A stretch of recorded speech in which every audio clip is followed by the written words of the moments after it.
Looking for an easy way to repair damaged areas in drywall? Check out the drywall repair clips from WAL-BOARD Tools. To get started, mark a cutout around the damaged area. Next, saw the damaged area out with a drywall saw.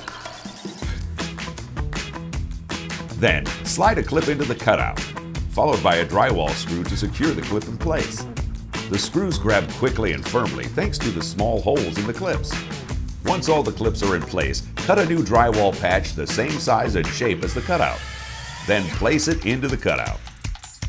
Drive a screw in each clip to secure the new piece in place. Next, remove the metal tabs by bending them over. They snap off easily thanks to the special design.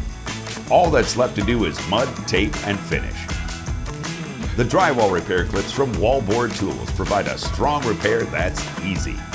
Get yours today.